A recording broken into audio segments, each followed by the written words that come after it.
বাংলাদেশের অর্থনীতির সবচেয়ে বড় চালিকা শক্তি শিল্প খাত। জ্বালানির অভাবে এই খাতের প্রদীপ এখন নিভু নিভু করছে। গ্যাস ও বিদ্যুৎ সংকটে যে কোনো সময় বন্ধ হওয়ার হুমকিতে রয়েছে শিল্প কারখানাগুলো। ৭১ সালে যেমন বেছে বেছে বুদ্ধিজীবী হত্যা করা হয়েছে, ঠিক একইভাবে শিল্প কারখানা ধ্বংসের পায়তারা করছে রাষ্ট্র, এমন অভিযোগ করেছেন শিল্প মালিকরা। ৭১ সালে যেভাবে বুদ্ধিজীবীদেরকে হত্যা করা হয়েছিল, সেটা কিন্তু একটা জাতির জন্য বিশাল একটা লস হয়েছে। এতগুলো বুদ্ধিজীবী একসাথে মেরে ফেললো, ইট ওয়াজ এ লস টু দি কান্ট্রি। আজকে ২০২৫ সাল আমি বলতে চাই, একইভাবে শিল্প না শুধু শিল্প উদ্যোক্তাদেরকেও মেরে ফেলা হচ্ছে।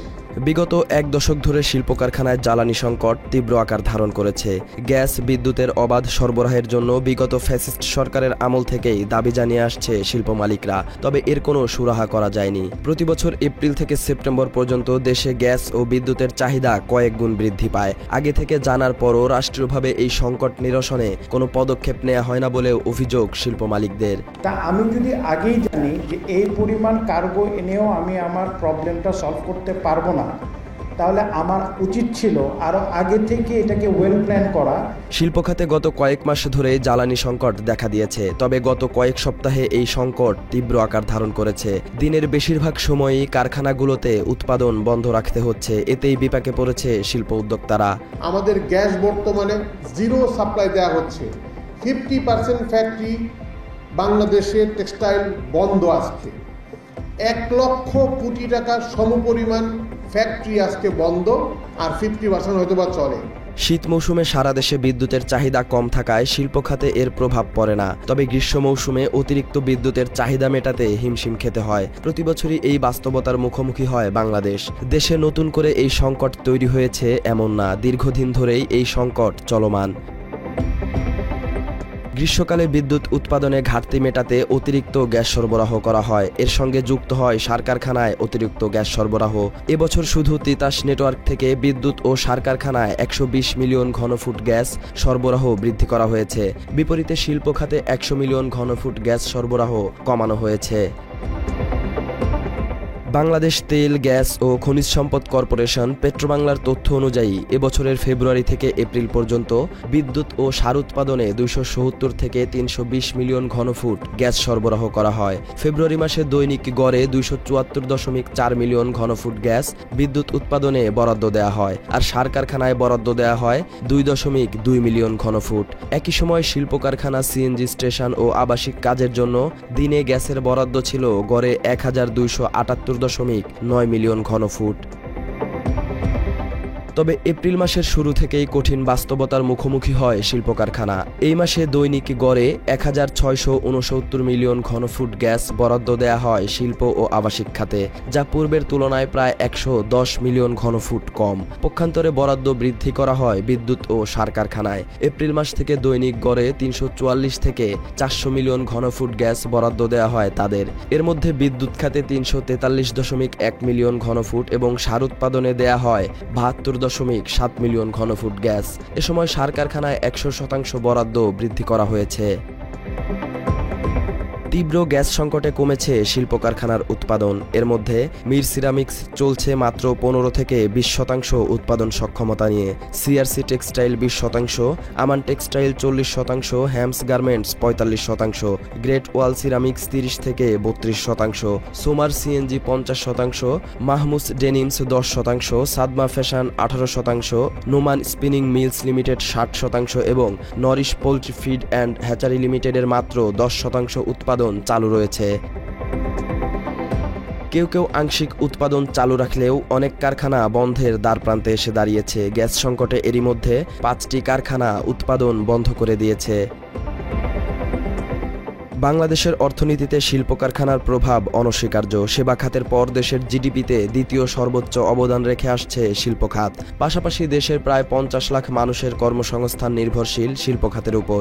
শিল্পে প্রভাব পড়লে জিডিপি এবং কর্মসংস্থান দুই দিক থেকেই চাপে পড়বে বাংলাদেশ। মাত্র 30% টাকায় জমির মালিক হয়ে নতুন বাংলাদেশের গড়ে তোলার স্বপ্ন দেখা বাংলা বসতি।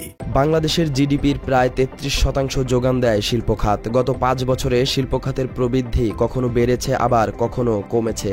এরপরও দেশের অর্থনীতিতে গুরুত্বপূর্ণ অবদান রেখেছে এই খাত। 2018-19 অর্থ বছরে শিল্প খাতের প্রবৃদ্ধি ছিল 9.15%, 19-20 অর্থ বছরে ছিল 8.38%, 20-21 অর্থ বছরে 6.66%, 21-22 অর্থ বছরে 9.86% এবং সর্বশেষ 2023-24 অর্থ বছরে প্রবৃদ্ধির পরিমাণ ছিল 3.51%। প্রতিবছর ধারাবাহিকভাবে দেশের অর্থনীতিতে অবদান রাখলেও ধীরে ধীরে রাষ্ট্রীয়ভাবে শিল্প খাতকে ধ্বংসের চেষ্টা চলছে বলে অভিযোগ করেছেন ব্যবসায়ীরা। আমাদের যারা শিল্প উদ্যোক্তারা গত 20 বছরে বিভিন্ন চড়াই উতরাই পার করে আজকে বাংলাদেশের শ্রমিকদের বাংলাদেশের জিডিপিতে কন্ট্রিবিউশন রাখতেছে, তাদেরকে আজকে মারার জন্য এই গ্যাসের সাপ্লাই, বিদ্যুতের সাপ্লাই বন্ধ করে আমাদের বিপদের দিকে দেয়া হচ্ছে। একবার যদি এই শিল্প বন্ধ হয়ে যায় তা চালু করা সম্ভব হবে না। দেশের শিল্প খাত বিশাল একটি সংখ্যার জনগোষ্ঠীকে কর্মসংস্থানের সুযোগ দিয়েছে। বাংলাদেশ পরিসংখ্যান ব্যুরোর তথ্য অনুযায়ী শুধুমাত্র তৈরি পোশাক খাতেই 43,16,000 শ্রমিক কাজ করে। শিল্প ব্যবসায়ীদের সংগঠন বিজিএমইএ ও বিকেএমইএ এর তথ্য অনুযায়ী শুধু গার্মেন্টস কর্মীর সংখ্যা 50,17,652 জন। এর মধ্যে নারী শ্রমিকের সংখ্যা প্রায় 53%। গ্যাস সংকটে প্রায় অর্ধকোটি মানুষের ভবিষ্যৎ সংকটে পড়েছে। মালিক পক্ষের ক্ষতির পাশাপাশি শ্রমিকরাও অনিশ্চয়তায় দিন পার করছেন। তারা বলছেন জ্বালানি না থাকায় অলস সময় পার করতে হচ্ছে তাদের। মালিকপক্ষ ব্যবসা করতে না পারলে তাদের বেতন কিভাবে হবে সেটা নিয়ে দুশ্চিন্তায় দিন কাটছে শ্রমিকদের। এটা যদি একেবারে বন্ধ থাকে তাহলে তো আমরা কাজই করতে পারবো না, মালিক আমাদেরকে চালাতেও পারবে না। এভাবে চলতে থাকলে আমাদের সামনে ঈদ আছে, ঈদের স্যালারি বোনাস এগুলো ঠিক মতো আমরা পাবো না। বেতন না পেলে তো ফ্যামিলি চলবে না, সেক্ষেত্রে আমরা দেখা গেছে যে রাস্তায় নামতে বাধ্য হয়ে যাব। শিল্প খাতে অবাধ গ্যাস সরবরাহ করা বাংলাদেশের জন্য একটি বড় চ্যালেঞ্জ। বিগত ফ্যাসিস্ট সরকারের 1 দশক ধরেই এই সংকটের মুখোমুখি হয়েছে শিল্প কারখানাগুলো। 2023 সালে নিরবিচ্ছিন্ন গ্যাস সরবরাহের প্রতিশ্রুতি দিয়ে শিল্পে 150 থেকে 178% দাম বৃদ্ধি করা হয়। সে সময় ব্যবসায়ীরা গ্যাসের দাম ঘনমিটার প্রতি 21 থেকে 22 টাকার মধ্যে রাখার দাবি জানায়। তবে হাসিনা সরকার তা না মেনে ঘনমিটার প্রতি 40 টাকা নির্ধারণ করে। এরপর অন্তর্বর্তী সরকার দায়িত্ব নিয়ে শিল্প কারখানায় আরেক দফা গ্যাসের দাম বৃদ্ধি করে। এবার বাড়ানো হয় 33%। শিল্প মালিকদের অভিযোগ, কয়েক দফা দাম বৃদ্ধির পরেও বিগত সরকার তাদের নিরবিচ্ছিন্ন গ্যাস সরবরাহ করতে চরমভাবে ব্যর্থ হয়েছে। এবছর গ্রীষ্মকালে সেই অতিরিক্ত দাম দেওয়ার পরেও তারা জ্বালানি সংকটে ভুগছেন।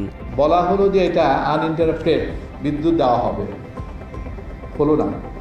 আনইন্টারাপ্টেড গ্যাস দেওয়া হবে, সেটাও কিন্তু হলো না।